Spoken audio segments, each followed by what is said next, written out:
세상에 떠도는 기묘한 괴담들. 첫 번째 이야기. 밀양의 흉가 근처로 MT 가서 실제로 겪었던 실화괴담. 동기들과 선배들이 MT 갔다 온 후 이야기이다. 나는 그 당시 발톱이 빠지는 사고 때문에 MT를 불참해야 했다. 아무튼 동기들이 선배들과 약간은 공포스러운 경험을 했다길래 말해본다. 때는 1년 전 신입생 때의 일이다. 밀양에 있는 오래된 숙소로 향한 우리 과는 근처 흉가 체험을 하기 위해 이전부터 계획을 준비하고 있었다. 그냥 추억 쌓기, 뭐 재미삼아였지만 왠지 모를 공포감에 기대하고는 했다. 숙소에 도착한 뒤 흉가 체험을 할 사람은 떠나고 무서워서 남아있을 사람은 남아 저녁을 하기로 했다. 뭐 거의 반반이라 별 생각 없이 떠났다. 선배 중에는 유독 재밌는 선배가 있었는데 이상하게 그날만은 조용했고 아이들 안전에 더 신경 썼단다. 철없는 아이들은 흉가에 도착하자마자 이곳저곳을 기웃거리며 소리치며 떠들었단다. 색이 변한 가족 사진, 벽에는 곰팡이가 잔뜩 피어 있었고 흐트러진 옷, 그 집의 형체들이 고스란히 남겨져 있었다. 한 가지 아이들이 겁먹은 것은 아마도 부적이 붙여진 자리에 부적이 찍힌 흔적들이 곳곳에 발견되어 귀신의 힘이 강해진 것이 아닌가 하는 두려움이었다. 이상하게 불안한 선배는 아이들이 떠들지 못하게 조용히 시켰고 절대 혼자 돌아다니지 말라고 했다. 그런데 꼭 어딜 가면 튀기 좋아하는 애들이 있는데 두영이란 놈이 안 무섭다고 2층으로 올라가는 것이었다. 선배들이 이곳저곳을 둘러보는 사이에 올라갔던 터라 아이들은 차마 두영을 말리지 못했단다. 원래 두영이가 좀 싹수가 노랗다. 그런데 갑자기 두영이가 소리를 치는 것이었다. 놀란 동기와 선배는 단숨에 2층으로 올라갔단다. 2층에도 역시 사람의 흔적들이 있었고 마치 그곳은 살인이라도 일어난 듯 바닥과 벽에 갈색 얼룩이 묻어 있었다.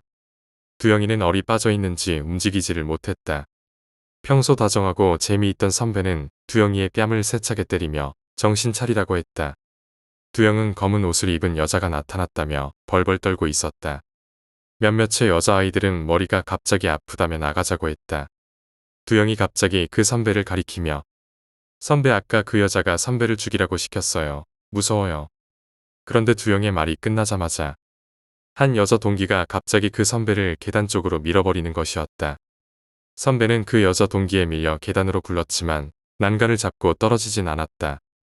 그 여자 동기는 뭐에 홀린 듯 자신이 했던 행동을 기억하지 못했다. 이게 뭐하는 짓이야? 하지만 그 아이는 자신이 어떤 행동을 했는지 기억 못했다. 내가 한경 선배 밀었잖아. 내가? 아니야. 선배는 빨리 이곳을 나가자고 했다. 동기와 여러 선배들은 그 집에서 나왔단다. 그런데 나가는 찰나에 웬 스님스러운 노인 2명이 우리과 사람들을 보고 깜짝 놀라는 것이다. 여기 뭐 하러 들어왔습니까? 여기 흉가인데 젊은 사람들이 할 짓 없나? 죄송합니다. 그냥 어떤가 싶어서 체험 삼아 와봤습니다. 노인 2명은 화를 더 냈다. 우리도 위험해서 2명씩 짝지어 다닙니다. 저 집 가족이 살다가 아버지가 미쳐서 가족들한테 못할 짓 했다는데 그래서 원혼들이 사람 미치게 한답니다. 무조건 죄송하다며 나오려는 순간 그나마 다행이네. 노인은 그 일행에게 다행이라며 고개를 끄덕였단다. 뭐가 다행입니까? 노인은 선배를 가리키며 총각 귀신 쫓는 관상이네. 귀신도 물리칠 장군상이라 장군상 숙소에 가는 내내 이 총각한테 떨어지지 말게. 안 그러면 귀신부터. 그 말을 들으니 더욱 소름 끼쳤단다. 귀신이 싫어해서 그 선배를 처치하려고 했나? 아무튼 그 뒤에 고기 구워 먹는데 또 한 번 일이 터졌단다. 저녁이 되어서야 흉가 일행은 내려왔다. 식사 준비가 거의 다 되어 우리과 사람들은 마당에 앉았다. 그리고 식사 준비로 안 간 사람들은 흉가에 대한 궁금증으로 물어보기 시작하는데 설레발치는 선배 한 명이 거기 진짜 이상하다. 두영이랑 은진이 귀신한테 홀려서 한경이 죽이려고 했잖아. 당사자들은 기분이 좋지 않았다. 어쨌든 이야기도 할 겸 식사 후 술을 마시기로 했다. 흉가에 갔다 온 아이들은 한경 선배 근처에서 떨어지지 않으려고 했다. 한경 선배는 원래 유쾌한 사람이지만 긴장을 늦추지 않으려고 했다. 술도 전혀 마시지 않았다고 한다. 그래도 술 마시는 사람들은 어딜 가나 존재하고 미신이라 부정하는 사람 역시 있다. 식사 준비하던 사람들은 그런 것들이 어딨냐고 장난치지 말라고 했다. 사실 본인들도 무서워서 안 간 건데 귀신 이야기, 공포 이야기 뭐 이것저것 재미난 이야기가 술잔과 함께 오가고 분위기 또한 무르익었다. 술 때문에 아까의 공포도 긴장감도 풀려 있었다. 하지만 두영이를 비롯한 흉가 일행 당사자는 전혀 그 분위기에 놀 수 없었다. 그런데 그 분위기 속에 도영 선배라는 사람이 사라진 것이다. 화장실 간 거라 생각했지만 돌아오지 않았다. 전화를 아무리 해도 받지 않았다. 한경 선배는 걱정이 된다며 찾아야겠다고 서둘렀다. 한경 선배는 다른 선배 2명이랑 길을 나섰고 숙소 안에서 한 발자국도 나오지 말라고 했다. 서로를 잘 감시하라고 주의를 주고 한경 선배는 도영 선배를 찾으러 나섰다. 하지만 문제는 도영 선배가 한경 선배가 나간 지 5분도 안 돼서 들어왔다는 것이다. 도영 선배는 화장실에 갔다가 어떤 아저씨가 급하게 와서 차가 이상하다는 소리에 주차시킨 곳에 달려갔다고 했다. 그런데 차는 아무런 문제가 없었고 아저씨는 사라졌다는 것이다. 왠지 모를 불안함에 우리는 한경 선배를 기다렸다. 그런데 도영 선배가 또 없어진 것이다. 다행히 배가 고파 부엌에 있었다고 한다. 하지만 우리는 또 한 번 놀랄 수밖에 없었다. 한경 선배와 일행들이 도영 선배를 데려온 것이었다. 분명 도영 선배는 부엌에 갔는데 한경 선배와 일행들은 숨을 헐떡거리며 뛰어왔단다. 선배 어떻게 된 거예요? 도영 선배 좀 전에 왔는데. 한경 선배가 데려온 도영 선배는 매우 지쳐 있었다. 거기에 어디에서 굴렀는지 옷도 엉망이었다. 한경 선배는 무슨 헛소리를 하냐며 부엌을 열었는데 부엌 문 앞에 식칼 한 자루만 떨어져 있었고 우리과 동료들이 본 도영 선배는 없었다. 사실은 이러했다.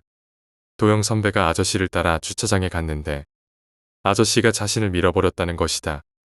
어딘지 모를 곳에 굴렀는데 간신히 돌이라든지 나무, 식물 잡다한 걸 잡아 살았단다. 그렇게 간신히 올라왔는데 자기도 모르게 차 옆에서 잠이 들었다고 했다. 눈을 뜨니 친구인 한경 선배와 동료들이 자신을 깨웠고 너무 무서워서 한 걸음에 숙소로 달려왔다는 것이다. 그 아저씨에 대한 흔적은 없었다. 숙소에 있던 사람들도 한경 선배 일행한테 도영 선배가 왔었다고 말하니 모두가 소름이 돋았는지 숙소 밖으로 꼼짝도 못했다. 늦은 밤 아이들은 한경 선배에게 물었다. 선배 혹시 귀신 보거나 신기 있어요? 아니 그런 거 전혀 없어. 한경 선배는 귀신이고 나발이고 그런 영적이고 기묘한 일을 단 한 번도 겪은 적이 없다고 했다.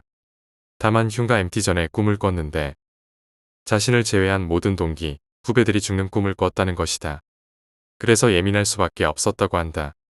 그 말을 듣고 다음날 숙소를 나갈 때도 한경 선배의 말에 잘 따르며 차를 타고 무사히 도착했다고 한다.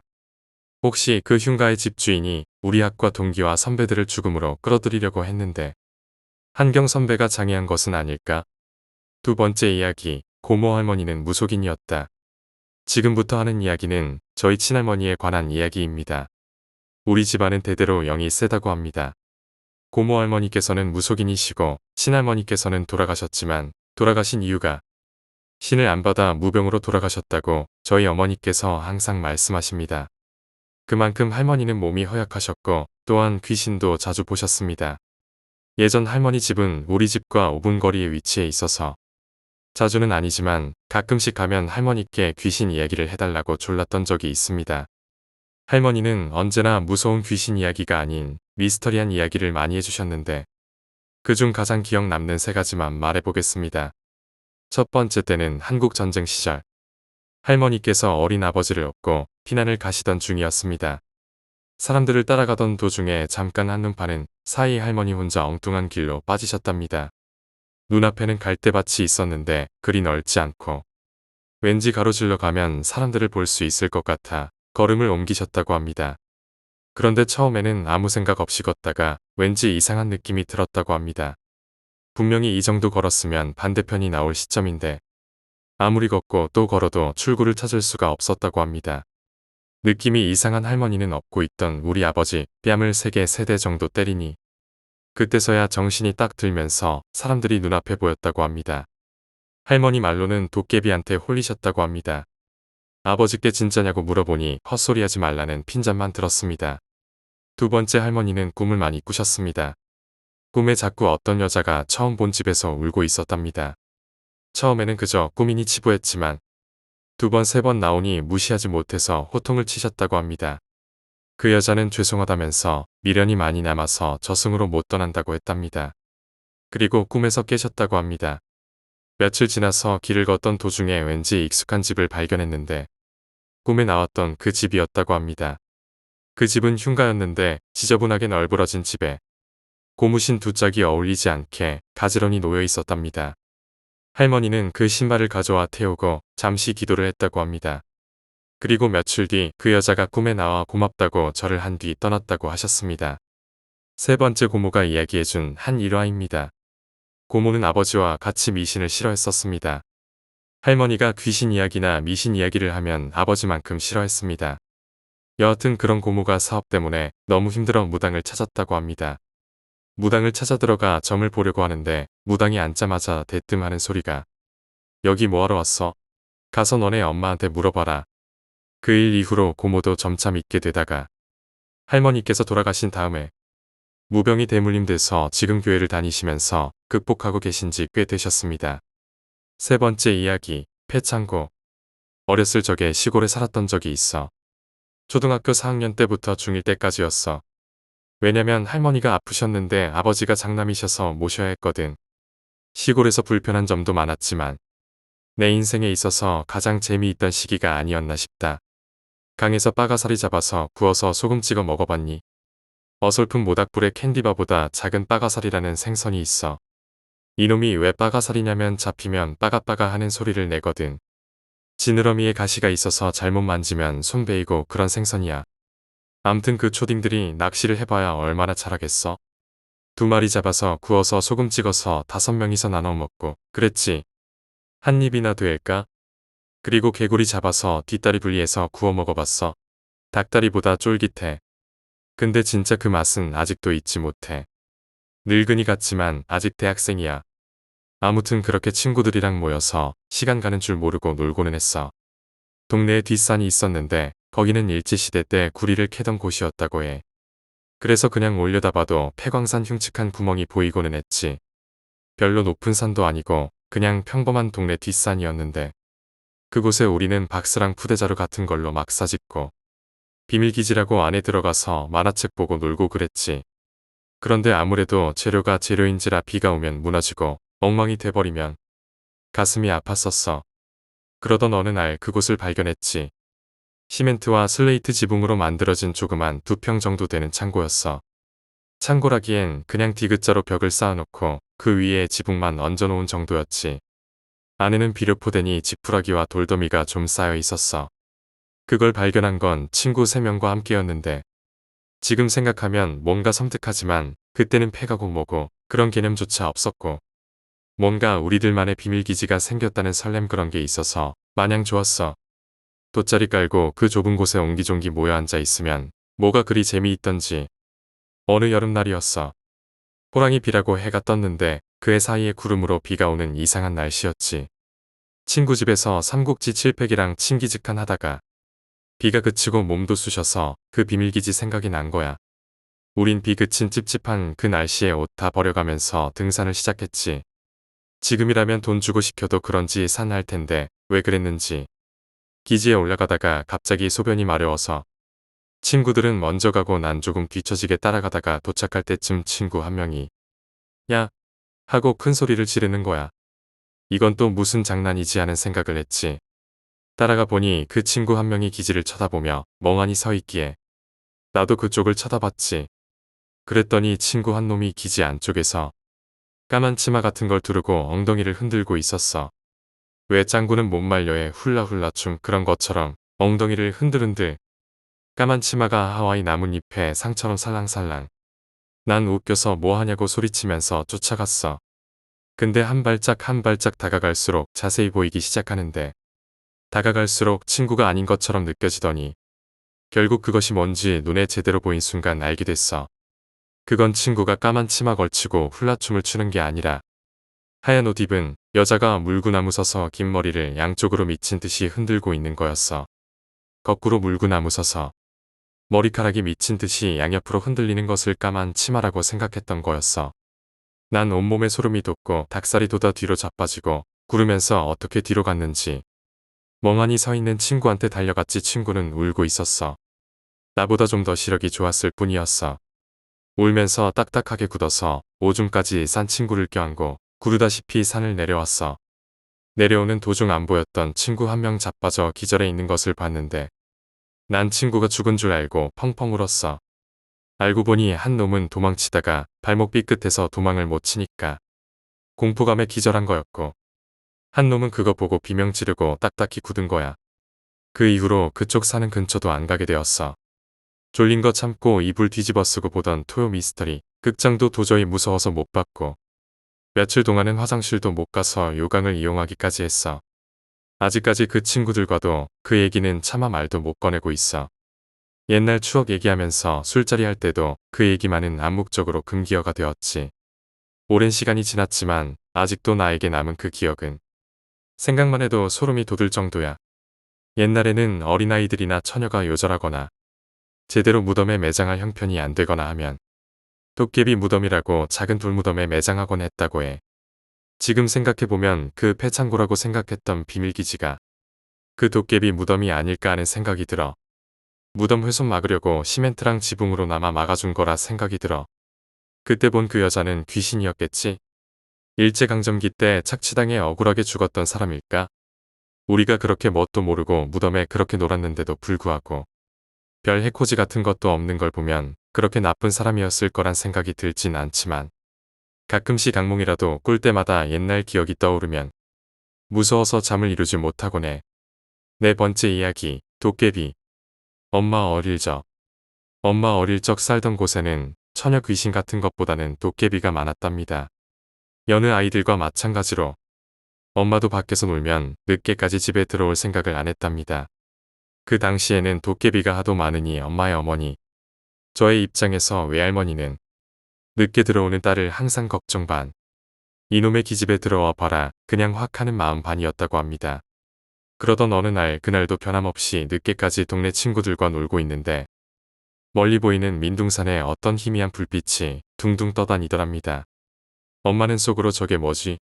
하면서 친구들에게 이리로 와봐라, 저기 좀 봐봐라고 했고 이 말을 들은 친구들은 저마다 엄마의 손끝이 향하던 곳을 쳐다보게 되고 하나 둘 신기하게 그 불빛을 본 채 아무 말 없었다고 합니다. 그렇게 몇 초 몇 분을 쳐다봤을까? 그 불빛이 꺼지면서 사람 모양으로 변했는데 자세한 모습은 멀리 떨어져 있어서 못 보고 아무튼 그 모습을 본 엄마는 무서워서 그 자리에 털썩 주저앉았습니다. 다른 친구들은 엄마처럼 무서워서 주저앉은 친구들도 있었고 소리를 지르면서 집으로 도망가는 친구들도 있었다고 합니다.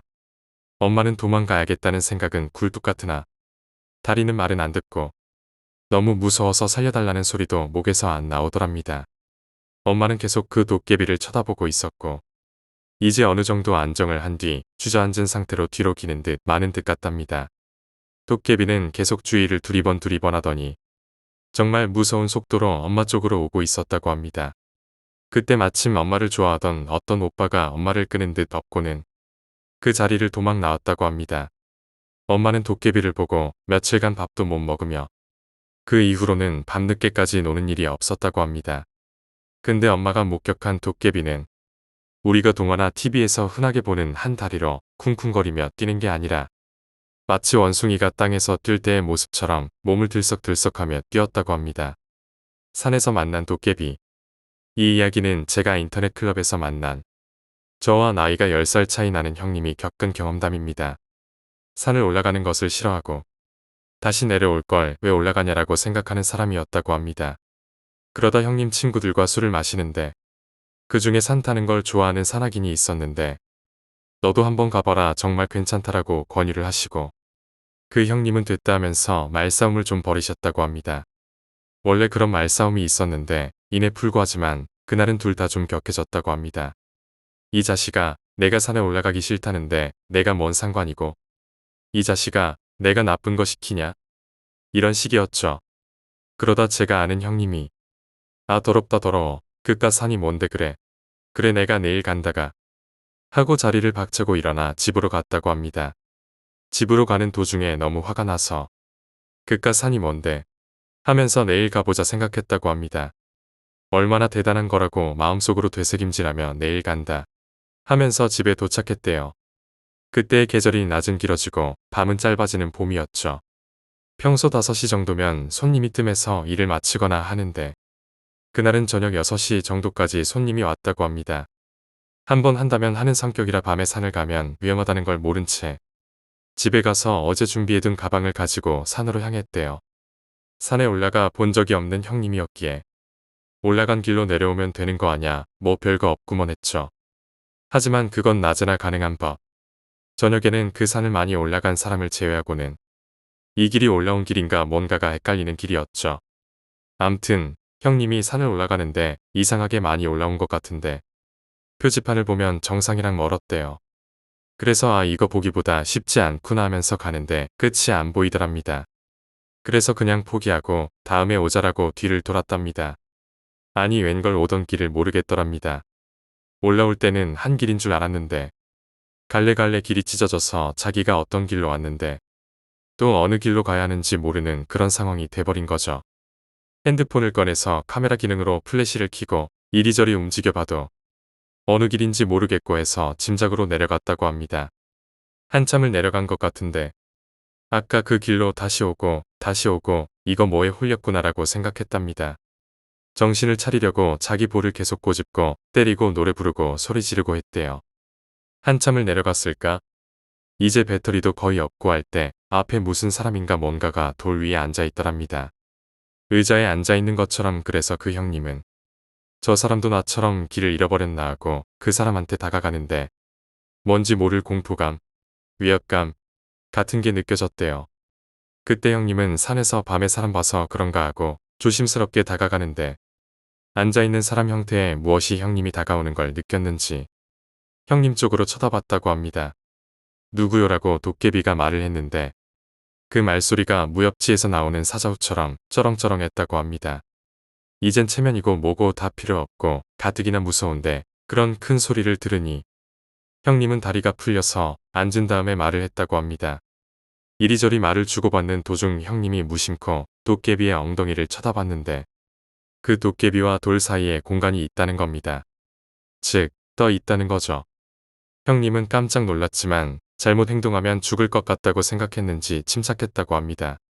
여기서 계속 말을 해봤자 밤이 더 깊어질 텐데 전 이만 일어날게요. 이렇게 말하고 자리를 일어나서 빠른 걸음으로 내려왔대요. 쓰러질랑 말랑하면서 그렇게 한참을 가는데 그 도깨비가 어딜 그렇게 빨리 가슈 하면서 머리가 형님의 얼굴 바로 옆에 있었다고 합니다. 깜짝 놀라서 뒤를 봤는데 몸은 저기 아까 있던 곳에 있고 목만 쭉 내빼서 얼굴만 형님 옆에 있었다고 합니다. 형님은 너무 놀라서 풀썩 주저앉았다고 합니다. 이런 신음소리만 내고 아무 생각도 없고 그 얼굴만 쳐다봤답니다. 근데 그 도깨비가 나는 당신이 생각하는 것처럼 무섭지 않아요. 그저 이 깊은 산속에 말동무가 필요할 뿐이죠. 근데 그 형님이 말동무라는 이야기를 자기를 죽인다는 걸로 알고 여전히 떨면서 날 죽일 건가요? 라고 했더니 그 도깨비가 껄껄껄 웃으면서 아니요 이야기나 나누자는 말 그대로 말동무죠. 어차피 도망도 못 가고 이러지도 저러지도 못하는 상황에서 될 대로 되라라는 심정으로 그래요 라고 대답을 하자 그 도깨비는 신나서 이런저런 말을 했대요. 그 도깨비의 이야기를 끝내고 보니 자신의 눈에는 눈물이 많이 났대요. 손목시계를 보니 자정이 가까워졌다고 합니다. 저 이제 내려가 봐야 할 것 같은데 어느 길로 가야죠? 도깨비는 말을 안 하고 손으로 가르쳐 줬다고 합니다. 가르쳐 준 곳으로 오니 어느새 산 밑으로 다 내려왔다고 합니다. 다 내려와서 산을 쳐다보며 감사하다고 절을 하고 집에 도착해서 바로 잠이 들었는데 꿈에서 그 도깨비의 형태는 안 나타났지만 목소리로 일이 엄청 번창할 겁니다 것이라는 말을 듣고 바로 잠에서 깼답니다. 정말 그 꿈에서처럼 장사가 잘 돼서 돈도 많이 벌고 지금은 그 일을 그만두고 새 받아 먹고 살고 있답니다. 내가 생김새가 어떠냐고 물었더니 일반 사람이랑 비슷하다고 했답니다. 피부는 밤에 봐서 그런지 흑인처럼 보였고 이마에는 큰 혹 같은 게 있으며 눈동자는 노랗다고 합니다. 손에는 목도 같은 나무를 하나 들고 있고 암튼 참 신기할 따름이죠. 5번째 이야기, 군부대에서 내려오는 괴담. 전 대전에 있는 모 탄약장 경비중대에서 근무를 했었습니다. 산꼭대기 초소들을 옮겨 다니면서 근무를 섰던지라 한밤중에도 사수 부사수 둘이서 어두컴컴한 산길을 경계등에 의존해서 헤집고 다녀야 했던 기억이 있네요. 다른 건 겁을 안 내는데 유독 귀신 같은 허무맹랑한 것들에 겁이 많았던 저는 마음고생을 많이 했었습니다. 군생활하면서 제가 신기한 체험 같은 걸 했다거나 귀신을 봤다거나 이런 경험은 없고요. 제가 생활했던 경비중대의 카더라식으로 직접적으로 그 사건을 경험하거나 목격한 사람은 없는데 예전부터 입에서 입을 통해 전해져 내려오던 몇몇 괴담들 중에 하나를 소개해 드릴까 합니다. 제가 근무했던 부대는 사령관님이 근무하시는 본부 근무대 막사를 중심으로 앞뒤로 고지대 저지대라 불리는 산으로 둘러싸여 있습니다. 저지대는 고지대보다 높이도 낮은 편이고 길도 완만한 대신에 초소간 이동거리가 굉장히 긴 지역이고 고지대는 저지대보다 높이도 훨씬 높고 초소간 이동거리가 그리 길지 않은 대신에 수많은 계단들로 이루어진 지역입니다. 원래 80년대 후반까지였나 미군 부대가 주둔했던 주둔지이고 미군 부대가 떠나면서 비어있는 부지에 제가 근무한 탄약창이 이전을 하게 된 건데요. 미군 부대가 있던 당시에 그들이 근무를 섰던 고가 초소들이 그대로 남아 있었습니다. 하지만 초소 바닥이 나무로 지어졌는데 워낙 지은 지 오래된 데다가 관리를 하지 않고 방치해 두어서 바닥이 다 썩어 잘못 밟았다간 추락살 위험이 있었던지라 그곳에서 근무를 서진 않았습니다. 그런 초소들이 군데군데 꽤 많이 있었는데요. 부대 정문 쪽 위병소에서 약 100m 정도 떨어진 고지대 산기슭 쪽에도 이런 초소가 하나 있었습니다. 그곳 또한 폐쇄된 상태였습니다. 하루는 위병소에서 위병소장과 위병조장 둘이서 위병소 내에서 근무를 하고 있었는데 전화가 오더랍니다. 전화 내용은 대충 이랬습니다. 여기 1초소인데 아직까지 부사수가 안 왔어. 지금 나 혼자 있으니까 빨리 한 명 보내. 위병조장은 보통 위병소 근무를 서는 소대 최고참이 근무를 섰던지라 그때 당시 근무를 섰던 조장 또한 중대왕고였었다고 합니다. 처음에 그 전화를 받고 자기 동기 중에 누군가 초소 근무 서면서 심심해서 장난친 거겠거니 하고 웃으면서 너 누구야? 라고 했답니다. 하지만 전화를 건 상대방은 자기 할 말만 하고 끊어버렸다고 하네요. 그래서 그냥 어떤 놈이지 하고 다시 업무를 보고 있는데 그 전화가 같은 내용으로 또 오더랍니다. 그리고 다시 할 말만 하고 끊어버리고 이런 일이 몇 차례 반복이 되니 위병조장도 화가 났던지라 지휘 통제실에 전화를 해서 몇 시 몇 분경에 위병소로 전화한 초소가 어디냐고 물어봤다고 하네요. 내선 전화인지라 각 초소마다 고유번호가 4자리씩 있었습니다. 그건 현재 사용하지 않는 구 초소들도 마찬가지였는데요. 지휘 통제실에서 알려준 번호를 듣고 그 초소를 확인한 조장은 기겁했다고 합니다. 바로 사용하지 않는 1초소에서 온 전화가 맞았던 겁니다. 분명히 자기가 알기론 1초소는 전화기 자체가 없는 걸로 아는데 1초소 전화번호로 연락이 왔으니까요. 그 사실을 옆에 있던 위병소장에게 보고를 하니 위병소장이 밖에서 정문 보초를 서고 있던 병사들 중 부사수에게 한번 갔다 와보라고 했답니다. 100여 미터 떨어진 거리에 있었던 초소인지라 위병소에서도 육안으로 확인이 가능하니 가서 전화기가 있나 없나 확인하고 없으면 핸드토키로 보고를 하라고 했죠. 얼마간 시간이 지나서 1초소 사다리를 다 타고 올라간 부사수가 핸드토키로 초소 위에 아무것도 없다고 보고를 해왔고 위병소 창문 밖으로 확인차 초소를 쳐다보던 조장의 눈에 기이한 형상이 눈에 들어왔답니다. 조심스레 사다리를 잡고 내려오는 부사수가 보였고 초소 꼭대기에서 기이한 사람 형상의 검은 형체가 위병소 방향으로 양손을 흔들고 있었다고 하네요. 6번째 이야기, 여름날의 귀신. 제가 귀신을 결정적으로 믿게 된 일이 중학생 때 일어났어요. 중학교 3학년 때였는데 1학기 기말고사를 마친 그러니까 여름방학을 조금 앞뒀을 때 일이에요.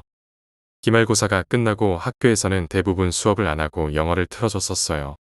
그날 공포영화를 봤었는데 제목은 잘 기억이 안 나요. 별로 유명한 것도 아니었고 여하튼 그 일이 있기 전까지 워낙 겁도 없었고 귀신 같은 건 믿지도 않았기 때문에 지루하게 감상하고 학교에서 나왔죠. 친구들이랑 노래방도 가고 PC방도 가고 신나게 놀다가 집에 조금 늦은 시각에 들어왔었어요. 11시쯤으로 기억해요. 평소에 체력이 좋아서 지금도 항상 팔팔한데 그날은 이상하게 몸이 피곤하고 무겁고 여하튼 제대로 씻지도 못하고 그대로 잠자리에 누웠어요. 그렇게 깊은 잠에 빠졌다가 목이 말랐는지 화장실이 가고 싶었는지 좀 가물가물한데 여하튼 갑자기 눈이 떠졌어요. 일단 일어나기 전에 습관적으로 눈을 한 바퀴를 삥 돌렸는데 옆에선 남동생이 자고 있었고 밑에 장롱도 보이고 빙글빙글 굴리다가 보니 제 왼쪽에 창문이 하나 있었거든요. 그 집의 창문이 되게 컸어요. 여하튼 그 창문에 무슨 시꺼먼 게 서 있더라고요. 분명 얼굴은 안 보이고 온통 그림자를 보는 그런 느낌이었는데 제가 자고 있던 방을 이곳저곳 살핀다는 느낌을 받았어요. 저게 도둑인가 싶었고 그 의문은 곧 확신으로 굳었죠. 저거 도둑 새끼구나. 제가 쫓을 깡는 안 되고 조용히 일어나서 가족들을 깨우려고 했어요. 근데 몸이 안 움직여요. 더위구나. 진짜 한 번도 가위를 눌려본 적이 없었는데 바로 알겠더라고요. 입으로 소리를 지르려고 해도 목소리가 목에서 막 맴도는 느낌이었어요. 그렇게 정신없이 막 구엉좌엉하는데 그 그림자가 갑자기 창문을 열지도 않고 기어서 방으로 들어오는 거예요. 아 진짜 지금 생각해도 소름이 확 끼치네요. 아무튼 그렇게 엉금엉금 기어서 방으로 들어오는데 그때부턴 살고 싶단 생각으로 몸에 힘을 막 줬어요. 진짜 살면서 그렇게 힘써본 적도 없을 거예요. 그렇게 막 안간힘을 쓰다 보니까 몸을 오른쪽으로 돌아눕게 되더라고요. 눈앞에는 남동생이 자고 있는 모습이 그대로 보였어요. 근데 그 그림자가 제 등을 벅벅 긁기 시작하는 거예요. 너무 무서웠어요. 그 손톱이 제 옷을 막 드르륵 하는 그 느낌 있잖아요. 그게 등에서 막 느껴지고 여하튼 그때부턴 공황 상태에 빠져서 진짜 막 울면서 마음속으로 살려달라고 제발 살려달라고 싹싹 빌었어요. 진짜 제발 기절이라도 하기를 바랄 정도로 너무너무 무서웠어요.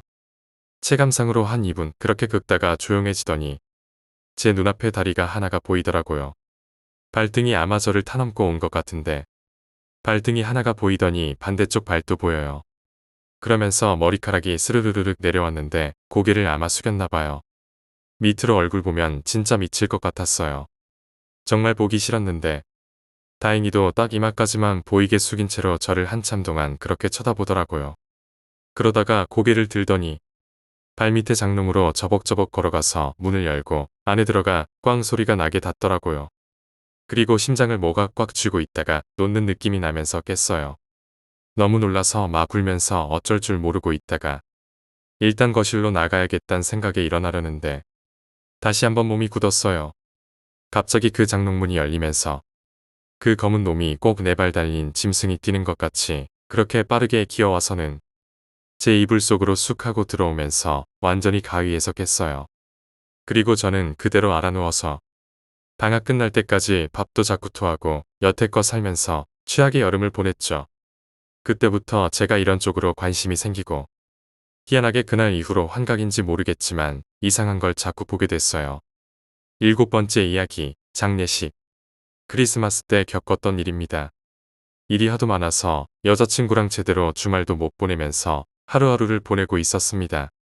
그렇게 하루하루 보내다 보니 어느덧 크리스마스가 다가오더군요. 그동안 여자친구 데리고 제대로 못 놀아준 것도 미안하고 해서 한 달 전쯤에 펜션 이쁜 곳으로 예약도 해놨습니다.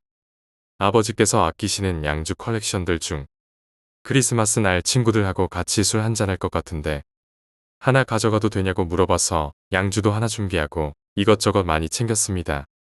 그렇게 다가오는 크리스마스를 낙으로 삼으며 하루하루 열심히 살고 있었습니다.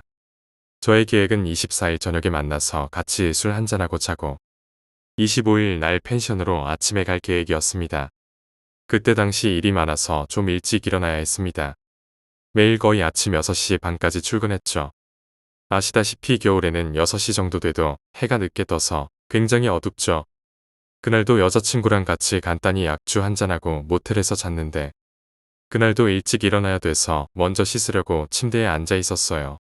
모텔방 들어오는 문 쪽에 자동 센서가 있었는데 제가 침대에 앉아 있는데 혼자 갑자기 불이 켜지더라고요.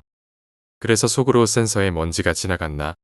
라고 생각하고 별 생각 없이 씻은 다음에 여자친구한테 인사하고 먼저 출근하러 갔습니다. 근데 그날따라 몸이 굉장히 무겁고 한기가 돌면서 계속 닭살이 돋으면서 불길한 기분이 들더라고요. 그냥 신체 바이오리듬이 낮아서 그런가 보네 하고 별 생각 없이 차로 가서 시동 걸렀습니다. 아침 6시라서 그런지 도로가 한산했습니다. 차도 없고 사람도 없고 저 혼자 차 타고 쭉 가고 있는데 차 뒤쪽에서 소리가 나더라고요. 의자에 앉았을 때 엉덩이 밀착시키면서 비비적거리면 나는 뽀드득 뽀드득 이런 소리 있잖아요. 그런 소리가 들리더라고요. 뭐 잘못 들었겠지라고 생각은 하면서도 너무 선명히 들려서 저도 모르게 뒤를 한번 봤습니다. 뭐 당연히 아무것도 없었고요.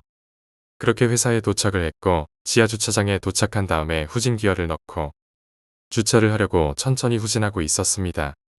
그런데 갑자기 후방 감지 센서가 울리는 겁니다. 멀리 있을 때는 띠띠 신호 간격이 길고 가까워질수록 띠띠띠 이런 식으로 나잖아요. 근데 그냥 처음부터 띠띠띠 울리는 겁니다. 그래서 깜짝 놀라서 저도 모르게 급브레이크 밟고 차 멈춰 세우고 뒤에 뭐가 있나 하고 가서 봤죠. 아무것도 없더라고요. 여태까지 그런 적이 한 번도 없었고요. 그래서 제 생각으로는 먼지 같은 게 센서에 붙었다가 날아갔나 보내 하고 주차해놓고 사무실로 올라가는데 계속 닭살이 돋으면서 무서운 느낌이 들었어요. 그렇게 아침은 무사히 지나가고 점심시간이 다가왔습니다. 일하다가 잠깐 시간이 나서 여자친구한테 문자나 보내야지라는 생각으로 핸드폰을 열어봤는데 제 베프한테서 문자가 3개가 장문으로 와 있는 겁니다. 그래서 뭐야? 라고 생각하며 문자를 확인해 봤는데 고등학교 때 알고 지내던 A라는 친구가 있는데 그 친구가 죽었다는 겁니다. A와 저는 고등학교 때 친하게 지냈습니다. 그러다가 고3 때 좀 싸워서 서먹하게 지내다가 졸업하고 다시 친하게 지냈고 그러다 사회생활하느라 서로 바빠서 서로 연락 안 하고 지낸 지 거의 6년쯤 됐었습니다. 그렇게 제 베프를 통해서 연락을 받게 된 거죠. 아무튼 문자 내용 간단히 요약하면 A가 죽었는데 발인을 해줄 사람이 없어서 A 여자친구한테 전화가 왔다. 나도 내가 A 별로 안 좋아하는 거 알지만 가는 것이 도리인 것 같다 이런 내용이었습니다. 진짜 저도 여기서 고민하지 말고 당연히 가야지 하고 생각해야 하는데 그 다음 날 펜션 예약해 놓은 것도 생각나고 친하기는 했지만 오랫동안 연락도 안 하고 남남으로 살아왔는데 굳이 가야 하나라는 생각이 들면서 자기 합리화를 시키고 있더라고요.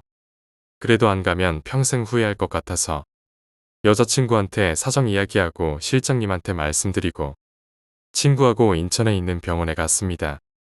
가서 도착해서 영정사진 보니까 오랫동안 안 본 친구인데도 갑자기 울컥하는 기분이 들더라고요. 그리고 A 어머니는 잠도 잘 못 주무셔서 눈이 빨갛게 되신 상태에서도 저희 얼굴 기억하며 이름 불러주시면서 반겨주시는데 속으로 너무 슬펐습니다. 잠시라도 여자친구와의 크리스마스 여행을 우선순위에 둔 제가 저주스러웠습니다. 저도 도착해서 친구 사진 보면서 저라는데 어찌나 슬픈지 눈물이 저절로 나더라고요. 그렇게 발인까지 마치고 한숨 돌릴 때 즈음에 A가 어떻게 하다가 죽었는지 어머니한테 물어봤습니다. 그 친구가 살이 굉장히 많이 찌고 담배도 많이 펴 건강이 안 좋아져서 산소호흡기까지 달고 다녔다고 합니다. 하루는 그런 몸 상태로 병원에 입원해서 아침 5시 50경에 MRI 찍는 동안 잠시 산소호흡기를 제거했는데 그 사이에 갑자기 심장마비가 와서 죽었다고 하더군요. 장례식 하는 동안에는 정신이 없어서 생각을 못 해봤는데 가만히 생각해 보니까 A가 죽은 시간과 제가 우연한 사건들을 겪은 시간이랑 일치하더라고요. 그 이야기를 제 베프한테도 해주니까 제 베프도 완전 닭살 돋는다면서 깜놀하고 그날 자기 장례식 때 꼭 와달라고 그 친구가 저한테 왔었던 것 같네요. 그 친구가 어릴 때 거짓말을 많이 해서 살짝 왕따도 당하고 그랬었거든요. 장례식 날 친구가 총 3명이었습니다. 마지막 떠나는 길 촬영한 것 같아서 슬펐고 그 촬영한 마지막 길을 지켜보시는 어머니의 씁쓸한 마음이 느껴지는 것 같아서 또 한 번 슬펐습니다.